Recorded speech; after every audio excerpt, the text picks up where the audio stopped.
When I was a kid, the newspapers had jobs wanted, job sections in the newspapers, and they were segregated women's jobs and men's jobs. There were a lot of things that, you don't bother applying for if you're a woman. And the women's jobs were, nursing, teaching, waitressing, and I wanted to become a veterinarian.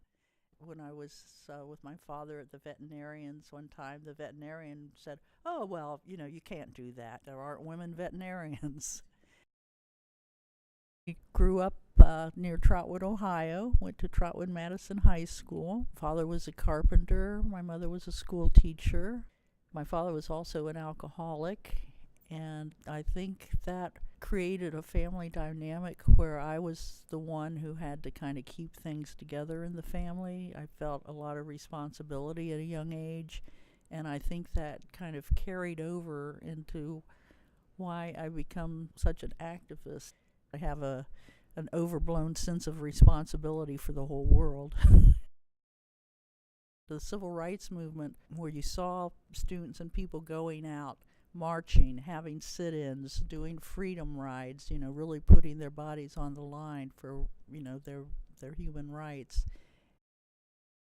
The first feminist action that I did was at Bowling Green State University when they had the Miss BGSU beauty pageant. And there had been women protesting the beauty pageants out on the East Coast, and we thought, yeah, this really sucks, that women have to parade around in here and they're being, judged like cattle. And so we had a protest against that, and it really generated a lot of discussion on campus. I was looking at my own life and the restrictions on my own ability to do what I wanted to do as a woman, and that's what I think prompted a lot of women to become involved in the women's rights movement.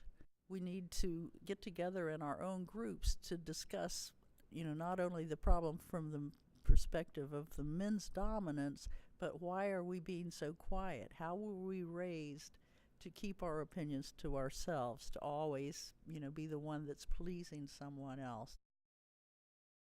The Dayton Women's Rights Alliance is a feminist organization that works to fight social injustices such as sexism, homophobia, classism, poverty, and racism in the city of Dayton. A lot of the women said, well, there's still a lot of these same problems around. We need to regroup and continue the fight. So that's what we did. There's a lot more interest, especially, I think, among young women who I don't think realize how these rights could disappear.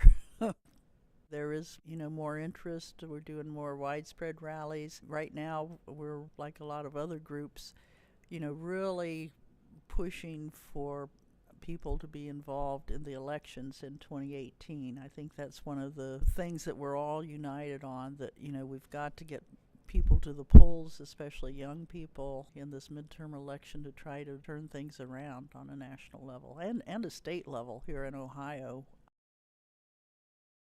We go to Columbus to lobby and participate in rallies for women's reproductive rights, which are really under attack here in Ohio. We also involved in national causes. For example, we set up and organized the Women's March here in Dayton in 2017 and again in 2018. I broke my ankle, so I spent most of December and up until January 20th stuck at home with the laptop and the phone, calling people and setting things up. Yeah. Just, 24/7. It's really hectic, but it really it was great because I was able to reach out and find all these groups that didn't know existed. We wanted to be a really inclusive list of speakers, and I was totally blown away by the number of people that came. I mean, when I applied for the courthouse square, I was expecting 200 people. It ended up we had 3,000 people there, which just was unbelievable. And then you saw the footage coming out from Washington, D.C. and all of these other cities where it was just packed, and it was like, wow. These were way bigger marches than we had against the war in Vietnam, and those were pretty big for the time. It just blew my mind. Every woman has a story, and it's important for us to all listen and learn each other's stories, especially even when we have political differences.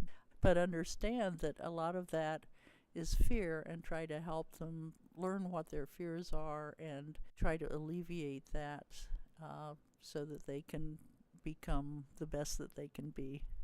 That's our only chance. They've got the money, they've got the guns. We need to have the people awake and responding, working together on these issues. The revolution isn't going to happen overnight. That's what I would tell my younger self. If you had one advice to tell sort of like girls and women in the world, what would it be? You are strong, you are beautiful, you can do what you want to do, you can change the world.